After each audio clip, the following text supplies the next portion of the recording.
everyone. This is Elise A. Wiggins. I'm so excited to be on here with you today, Monday, May 1st.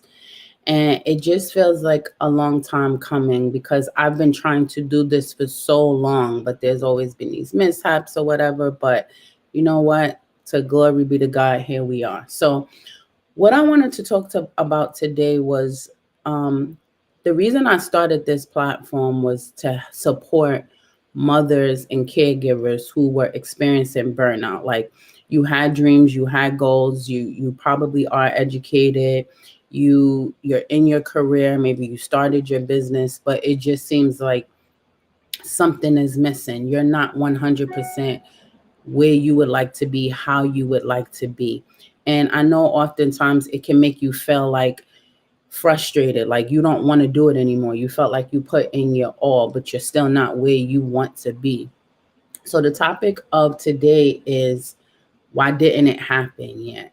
So I'll tell you where this is coming from. So I was speaking to a childhood friend of mine a couple of weeks ago, and we were talking about so many different things. And then out of the blue, she just said to me, I really don't understand. Like, you have a master's degree, you're super talented, you're smart, like, you just got that it factor. Like, why isn't it that it hasn't popped off for you yet? Like, and she just started running my own resume down the line, right? And as she was talking to me, like, so much other stuff was going on. So I'm like trying to pay attention, trying to whatever. And then I heard like a voice inside of me say, don't try to defend or respond, but just listen. Listen to what she's saying to you. And I did. And then I realized, like, I'm not where anybody else expects me to be. I'm where I'm supposed to be. And that's what I want to say to you. It may not feel good or you may not like it, but you're where you're supposed to be right now. Like, there's a time and a season for everything. So in this season, it's like new, it's beginning, it's all over again. So it's like it's time to get up, get out of the bed, make moves. I know that a lot of times with the winter, it can like make you feel like you want to sleep all day. You don't want to get up. It's cold, it's dark. It's like, okay, come on.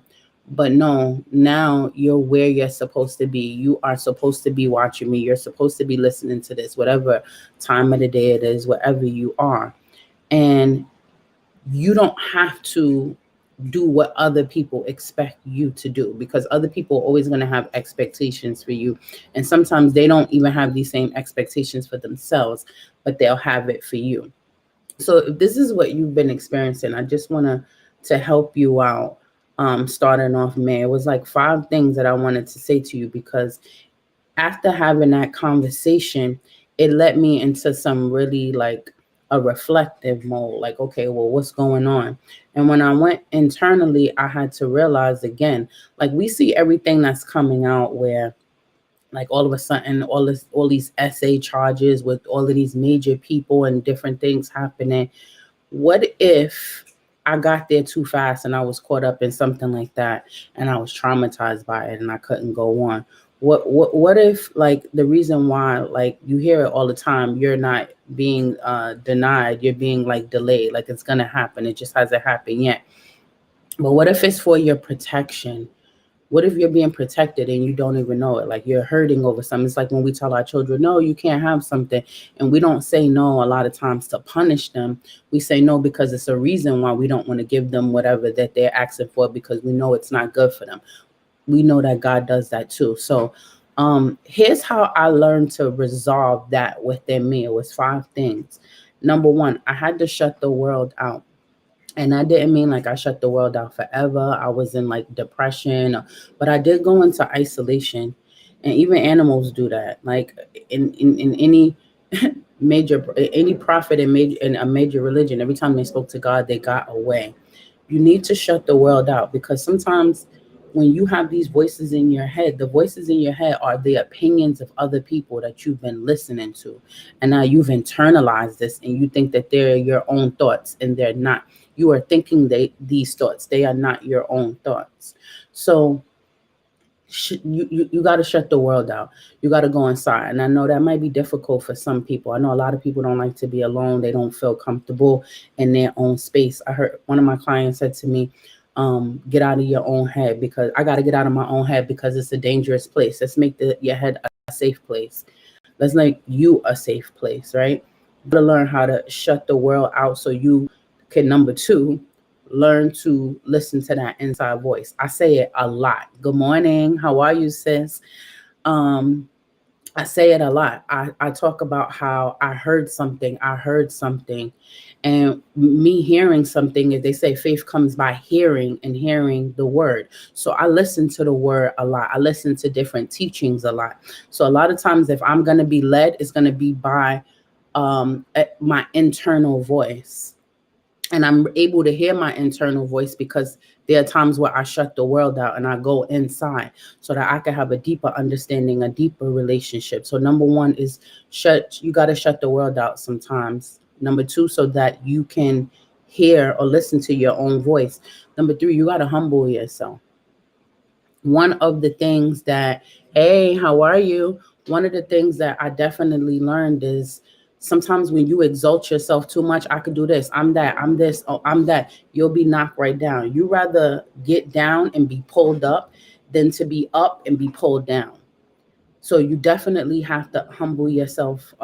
We were talking about this week, this whole ego, death to ego. Listen, the ego gets a bad rep, but the part of you that wants to be arrogant, that wants to be like, oh, it's all about me, that it's a part of that person that has to go, right? Because that could be one of the reasons that we didn't get there yet, because we want to make sure that when we get there, we know that we're there to serve. We know that we're there to take care of others. We're not there to be self-serving, to fulfill ourselves, right?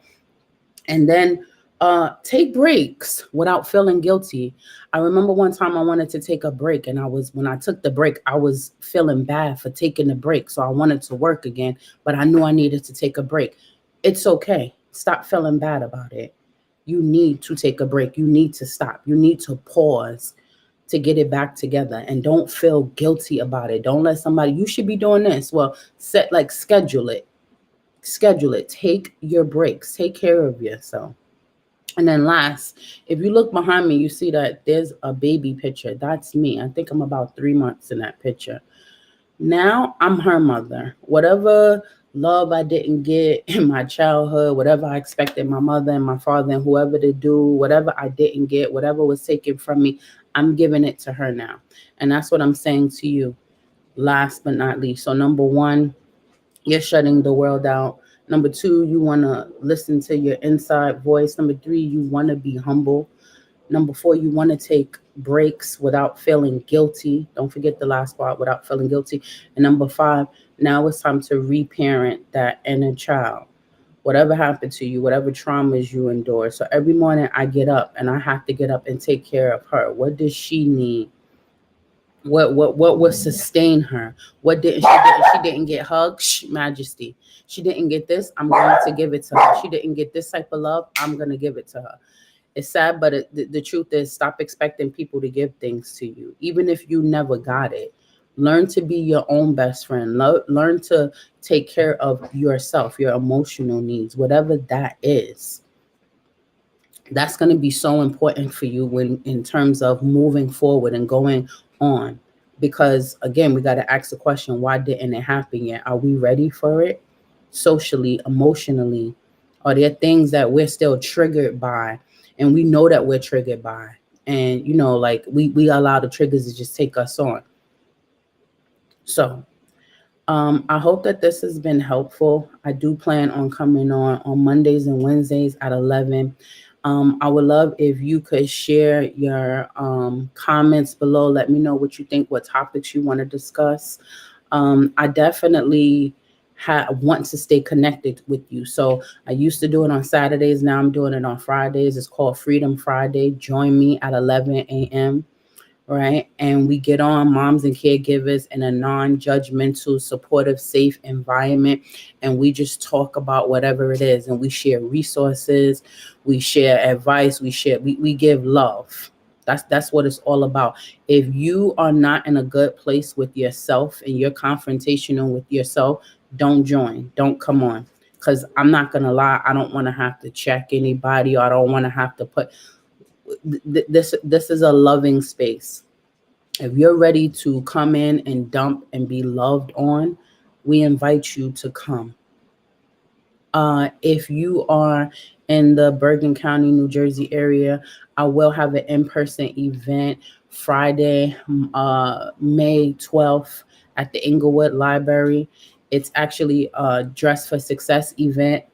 It is going to be hosted by Communities Promoting Reading in association with Elise LLC. So again, if you're in the Bergen County area, hey sis, come join us. You can't hear me? Oh my gosh, Lord Jesus. All right. So look, my little sister just said she can't hear me. And I've been on Instagram for I don't know how long. But anyway, I hope you guys can hear me on LinkedIn. How about now? Can you hear me now? Still can't hear. Lord Jesus. All right. So we logging off on Instagram. We logging off now. I shared the video to Instagram. Thank you, V. Love you.